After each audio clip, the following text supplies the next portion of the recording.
Setelah itu, pengantar saya, untuk kesempatan pertama dipersilahkan kepada kuasa hukum pengadu ya untuk menyampaikan aduannya. Kami majelis sudah membaca aduan saudara ya. Pada prinsipnya dalilnya sama, namun ya peristiwa ini saudara dalilkan ya terjadi di beberapa kecamatan gitu ya. Nah nanti dalam saudara menjelaskan dalil saudara di masing-masing kecamatan itu apa perbedaan signifikan antara satu kecamatan dengan kecamatan yang lain yang menjadi inti ya atau pokok aduan saudara gitu ya. Selebihnya terutama mengenai aturan pasal-pasal bisa dianggap dibacakan ya karena kami telah menerima dokumen ini secara tertulis dan kami majelis juga telah membacanya begitu. Silakan kepada saudara kuasa hukum pengadu. Baik, terima kasih Yang Mulia.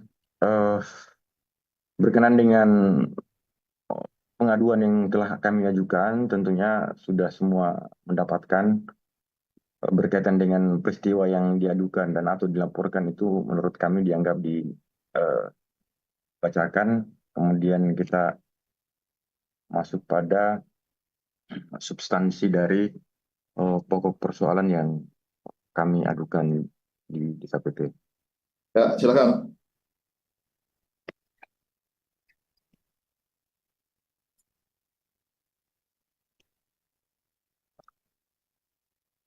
Bahwa Yang Mulia, apabila kita merujuk pada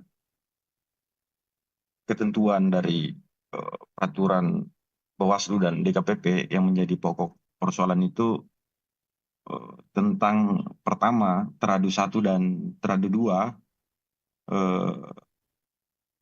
jika merujuk pada Perbawaslu nomor 6 tahun 2024 dan seterusnya dianggap dibacakan, pasal 2 dan seterusnya dianggap dibacakan, bahwa dugaan pelanggaran perbuatan teradu 1 dan teradu 2 berawal dari proses rekapitulasi di tingkat kecamatan berkaitan dengan pemilihan bupati dan wakil bupati Kabupaten Jeneponto, di mana teradu 1 Ketua Bawaslu Provinsi selama 3 hari berada di Kabupaten Jeneponto dengan mendatangi kantor Bawaslu Kabupaten Jeneponto, mendatangi kantor PPK serta bertemu dengan beberapa panwaslu kecamatan yakni Panwaslu Kecamatan Kilara, Panwaslu Kecamatan Bontoramba, Panwaslu Kecamatan Turatea, Panwaslu Kecamatan Arungkeke, dan Panwaslu Kecamatan lainnya. Teradu 1 didampingi dibantu teradu 3 Muhammad Alwi SAG selaku Ketua Bawaslu Kabupaten Jeneponto dan teradu 4 Erik Fatur Rahman selaku anggota Bawaslu Jeneponto melakukan tindakan meminta dan mengintervensi kewenangan dan Panwaslu Kecamatan serta bertindak secara aktif meminta dan mendapatkan data-data dari kecamatan berupa daftar pemilih khusus, meminta daftar hadir di TPS, dan agar dapat mengeluarkan surat rekomendasi pemungutan suara ulang di beberapa TPS pada pemilihan Bupati dan Wakil Bupati Kabupaten Jeneponto. Selain itu, teradu 1 juga pada pelaksanaan rekapitulasi di tingkat provinsi memberikan perlakuan yang berbeda terhadap KPU Jeneponto dengan sangat ngotot mempertanyakan data-data pemilih DPK dan daftar hadir KPU. Dan hal itu Yang Mulia telah kami ajukan bukti vide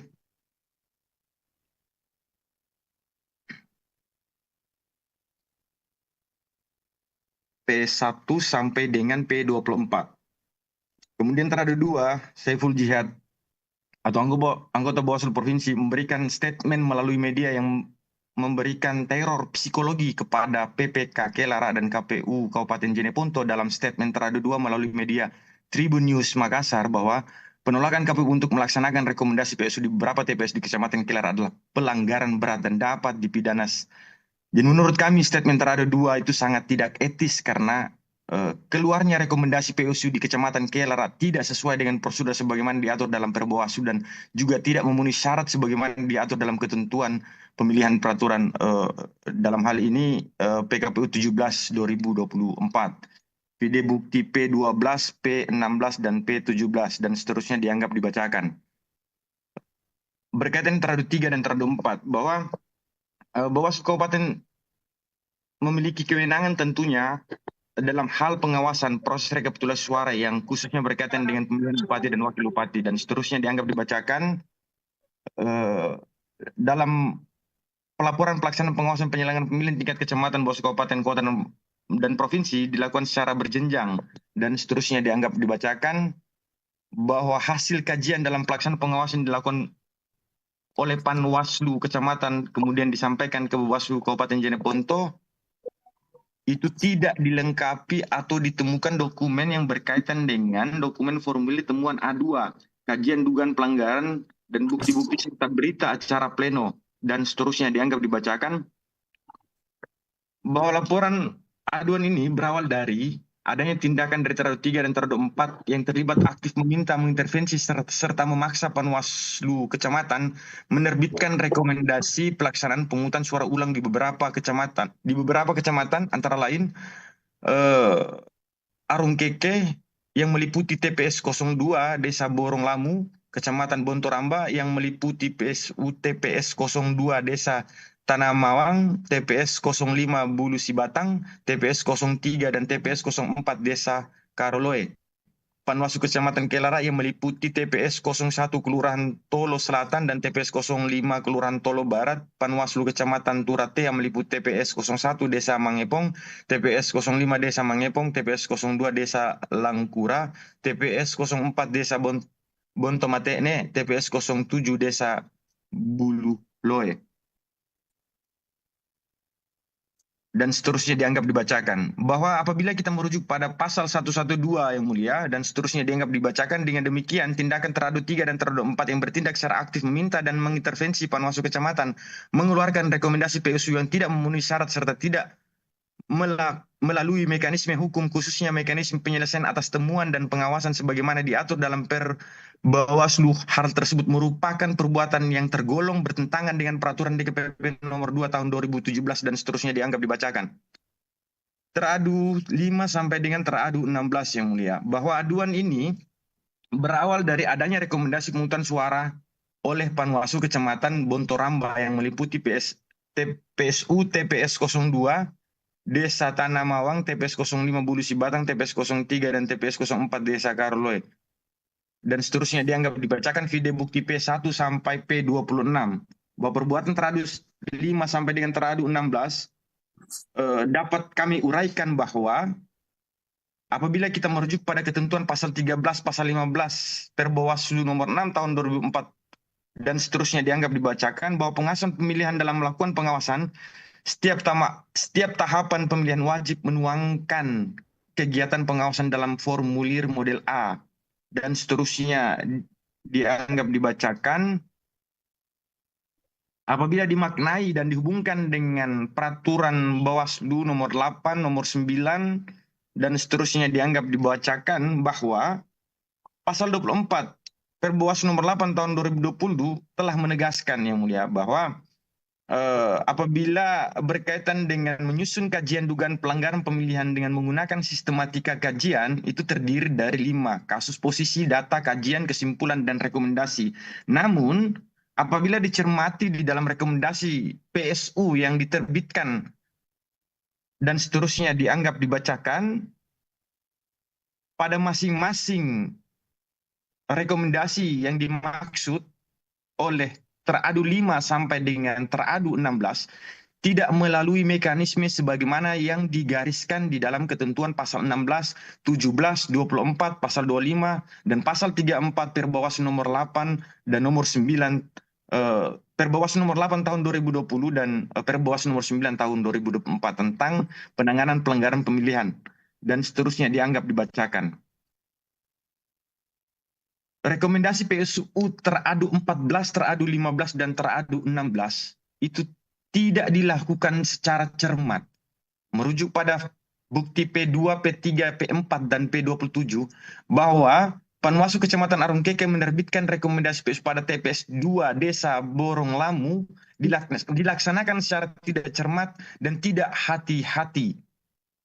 Betapa tidak, yang mulia, di dalam rekomendasi tersebut terdapat 3 rekomendasi yang berbeda-beda dalam hal tanggal yang ditetapkan.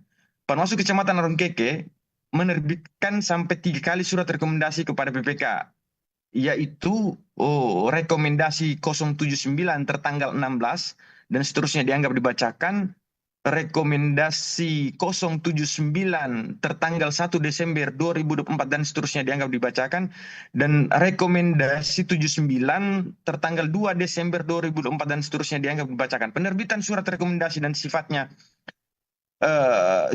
penerbitan surat rekomendasi yang sifatnya penting dan ditujukan kepada Ketua PPK Kecamatan Arungkeke terdapat kesalahan dalam penyusunan, di mana pelaksanaan pemilihan pada tanggal 27 November 2024, namun uraian kejadian dalam persuratan tertanggal 16 November 2024. Demikian pula rekomendasi yang diterbitkan tertanggal 1 Desember 2024 dan 2 Desember 2024. Faktanya bahwa surat rekomendasi itu diterbitkan Panwaslu Kecamatan Arungkeke oleh teradu 14 sampai dengan teradu 16 tidak melalui mekanisme pleno serta tidak diketahui oleh teradu 14 dan teradu 16, melainkan dilakukan sendiri oleh teradu 15 dengan intervensi oleh teradu 3 dan teradu 4. Hal ini pula terkonfirmasi melalui KPU Jeneponto dan Ketua PPK Kecamatan Arungkeke dan Ketua serta anggota Panwaslu Kecamatan Arungkeke teradu 14 dan teradu 16.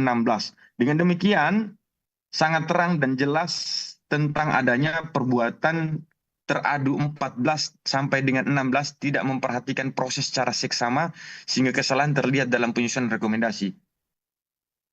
Para teradu dalam mengambil keputusan yang mulia tidak memperhatikan peraturan DKPP nomor 2 tahun 2017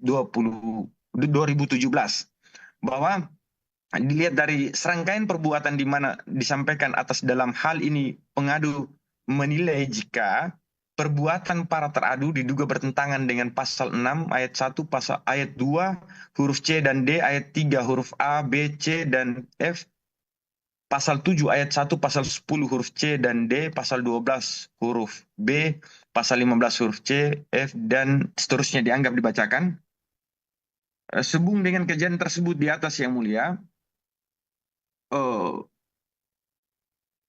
kami memohon kepada yang mulia majelis di dalam sidang DKPP ini untuk menerima dan mengabulkan pengaduan yang diajukan oleh para pengadu untuk seluruhnya, menyatakan para teradu melanggar kode etik, memberikan sanksi pemberhentian tetap kepada para teradu dengan lampiran alat-alat bukti sebagaimana kami telah sampaikan kepada yang mulia majelis hakim, dan masing-masing kami bertanda tangan. Begitu juga dengan prinsipal. Terima kasih yang mulia, kami kembalikan. Baik ya, terima kasih kepada saudara kuasa hukum pengadu. Download Tribun X sekarang, menghadirkan lokal menjadi Indonesia.